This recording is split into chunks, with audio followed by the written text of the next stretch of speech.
So, two really cool things have happened. First of all, I found a new boat. And second of all, I built a new version. Can we AutoCraft everything? Let's find out. So it does fit into less chunks. Now, it is quite sizable still. The capacity of it is about 1,100 items that it can actually AutoCraft. So that should be enough to cover enough variants to actually make various different things. So how this is set up this time is basically we've got our big data ribbon cable in its different prismarine and black rock attire. Now what we've got over here is 3 of our analog decoding machines, and they're pretty jam-packed in here, if I'm completely honest. They're pretty packed in. Now what we also have is our auto crafting device set up for 9 items that we can have, and equipped with our safety running out of item system, if I can fit through these. Yes, so if it runs out of items, it basically runs the torch, and then the torch shuts down the whole system. Now what we do have on this side is another line that comes out and runs along with the rest of our data, and these lines are basically going to be used for any time that we run out of a certain item. It will produce a certain signal strength like last time, and that will basically tell us which item we've actually run out of on which machine from this information from here. So all looking rather good. Now what we have up here as well is actually item sorters that have been equipped to work with the machine. So basically that will mean that anytime we have items flowing down through these channels, you will notice that I have been reading your comments, guys. And this is one of the comments that we got from this one below, where basically we can use honey blocks with hoppers. So that enables us to basically have very long lines where we can basically very quickly get items to our various different item sorters. Now the item sorters that we have here, I am using the pots for these, mainly as a bit of a gapping block, so that we have a little bit of a gap between where the redstone's occurring up here and our auto crafter that we have down here. And then rinse and repeat 1,100 times, and that's basically what we have. And another viewer suggestion is these snow blocks, which is basically where we're trying to make sure that these auto crafters don't go shooting off blocks willy-nilly all over the place, and it makes it pretty much drop directly down each time. So fantastic suggestions that we are getting through here. So how big actually is this new machine? Well, if you have a look around, we can sort of see where it ends over there and where it sort of ends over there. And if we have a look down, yeah, it does go a fair way down. There's about 9 levels with, I think it worked out as 125 auto crafting setups on each floor. And not only that, because our data cables that we do have here, well, I'm getting caught in the item machines, hang on. The other thing is that because we're actually running the data cables and they're somewhat running basically straight down here, and then has a branch off each time that we actually get data going down to all the different auto crafters, it does mean that it's actually now a lot faster than the previous design that we had. So quite a lot of improvements that we've now got on our ridiculously giant auto crafting machine. This thing is monstrous. So what do we need to do today? Well, first of all, what we need to do is we basically need to get out of the water. And second of all, what we need to do is we need to also update our item selection screen and hook it into this one point, because this is the single block point that we're going to have all the data go in. Well, that one and this one up here as well. Well, and also this one, and this one, and this one, and this one. Actually, yeah. This one's an important one. Oh, and also this one. Oh, and also this one. Yes. And finally this one. So there's quite, there's quite a lot of data that we need to basically put into all 3 points. To make it even more harder though, the way that these machines are working, we need to actually have all the signal strengths go through at the exact same game tick. So I've had to modify things slightly. As you can see, this looks a little janky, but the idea is so that we have each of these decoding machines that we have through here, actually get the signal at all the exact same time. If we get it all at the exact same time, it means that we can run the AutoCrafters much more quicker. So we do need to redesign how we were using our controllers to now work in these big multi-stacks that we now have. And the other thing is that if you have a look at the previous machines of this, there used to be a fairly sizable gap between our different data points. And in this case, there really isn't much. So we probably need to design that machine a little bit different yet again. Now the other thing is that while we'll have some sort of item selector on this side that sends out the signal, we should now be able to have some sort of signal breaker right here. So quite simply how it would work is something along the lines where we'd have 3 of these comparators all in subtract mode, have redstone dust going straight between all of them. All that we need to do from that point is add some sort of pulse or some sort of signal, and that should basically break the circuit so that we have nothing going on, and then we can turn that on and off as quick as we want. Well, within reason. Like that, this whole decoding system does take, you know, a few game ticks to actually occur, so it can't be perfectly quick, but it can be pretty quick. It can be pretty quick for a ridiculously gigantic machine that we have. In fact, even having a look at this right now, we probably actually want to run repeaters straight into the sides of these. That way, when we actually do make our redstone columns that are a little bit like this, then what we can do from here is it should mean that we should be able to actually completely turn off the machines each time, because if we just run redstone dust, it kind of doesn't work. So this should work completely this time, yes. So they're all completely turned off. I really need to stop procrastinating though and figure out how on earth I'm going to do this. Like that, and that, and then that, and then that. Okay, I've built it completely backwards. Wait. Yes, genius. Look at that. Absolute genius. And wait, does that not work at all? Why is that not working? That's what we need to do. We need to squeeze it in a little bit like this, and that should work a lot better. And now that should mean that those are on. And if I was to power up this one, then it also doesn't work. Okay, how does that look now? So at the moment they're all depowered, but the second that I add another one or turn them on or off like that, they should all get powered, which then depowers those, which should be all good, and those aren't powered either. So that's fantastic. So if I get rid of that, those turn on. They're a little bit out of time, but because we've got this, it should be all okay. So I can basically power that up or depower it, either one, and that should be the way that we can work this. Okay, now how do I power and depower this thing? Oh, I just realized if we did the same trick that we did last time, where we have 2 of them, all I need to do is do something that depowers both those 2, and then the ones next to it still are powered by the ones next to those, and then that should basically work where we can have them stacked like this. Fantastic. Okay, so if I press this, that turns everything off. Do I want this being... I kind of want this being on and that representing it actually being selected. But then I'd have to build it out more. Okay, now that looks pretty good. So all that we should have to do is, at the moment, everything's turned off. Press a button, everything turns on, out of sync. Then I can just simply depower or power this, either one, and that will basically trip those all identically at the same time, and that should basically mean that we get an item made. And so basically you can see that we continue that same sort of pattern over and over. If we need to flip torches, we can have them on the sides, or if we need to flip it the opposite direction, we could have them on the sides to try and bunch that down a little bit. But overall, I think that should work for our item selection system. I think that works pretty well.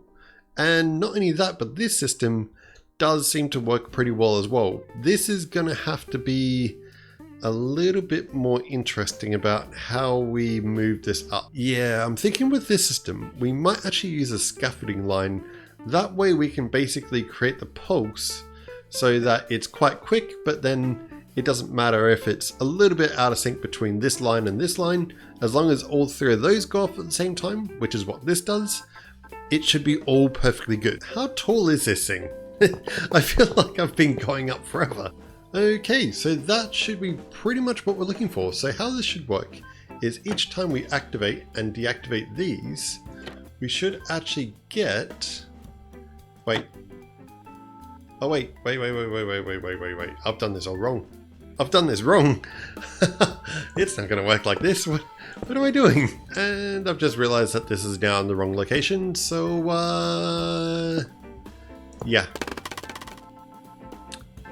Rats. Okay, now we're looking a little better. Okay, so if I do something a little bit like that, that's the wrong button. Hang on, let me try that again. Do something a little bit like this. Line it up. Okay, get that up as high as we can.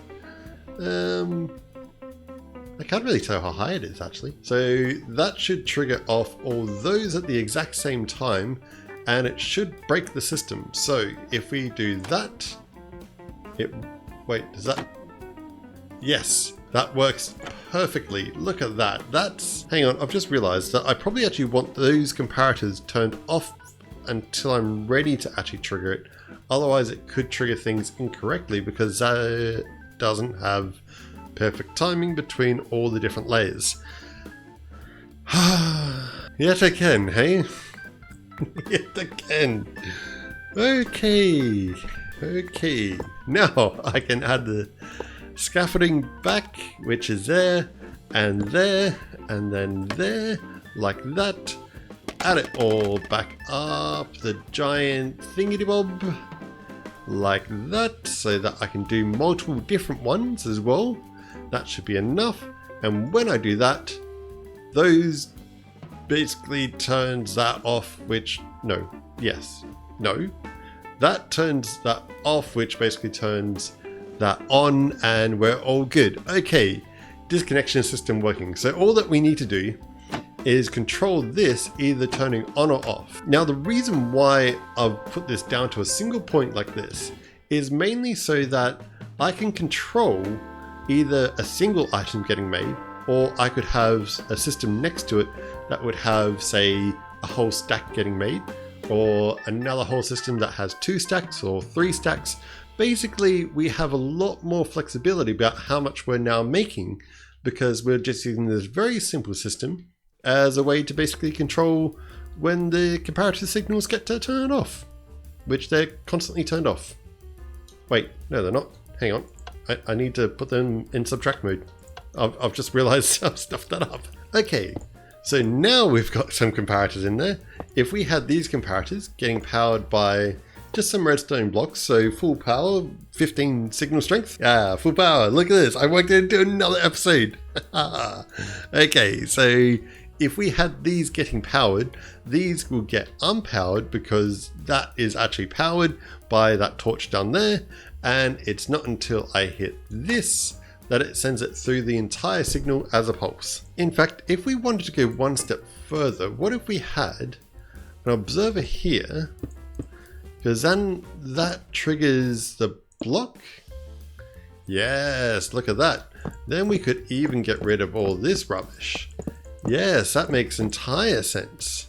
Okay, so this time, all that we need to do is press that button, which basically then does the whole Jacob's ladder thing with the torches.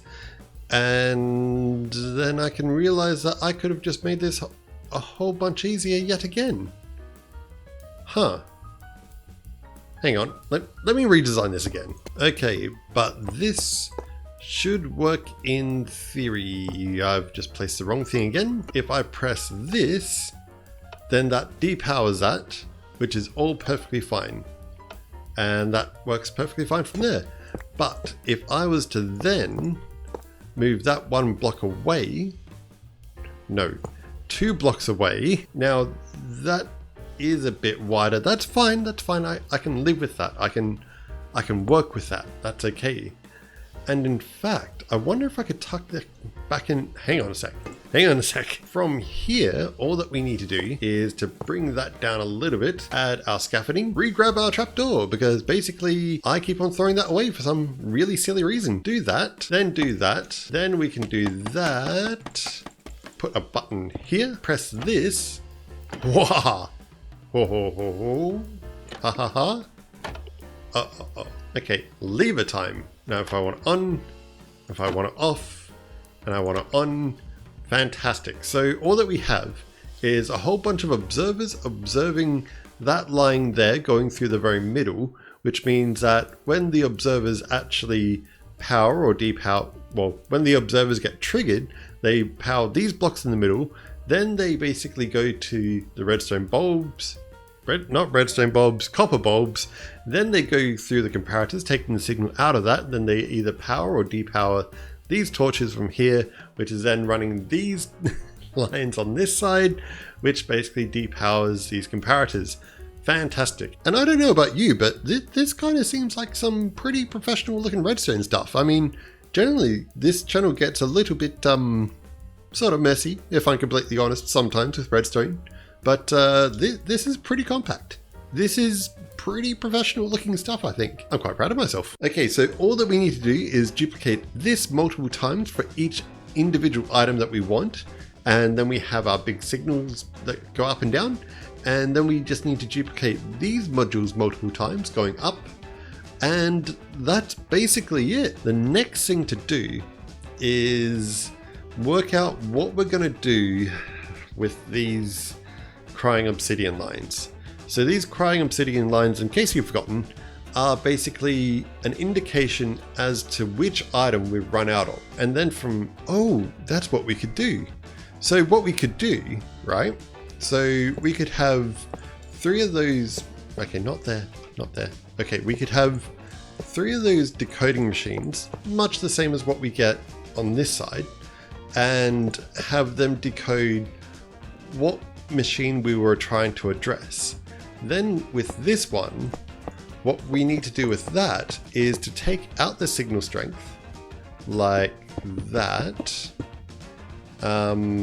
It needs to have something where basically it will get locked unless all of those, that's what we can do. Okay, yes, we had something like that. That came up here like that. Then there was some blocks like this on top. Then there was, let's just use comparators because it doesn't really matter too much. Then all we need to do, add some torches along these lines, add some along these lines like that.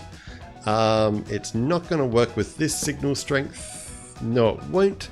But what I can do is grab a lectern like that, and let's change this one up for a book. Let's change the book to say signal strength 5. Yeah, 5 sounds okay.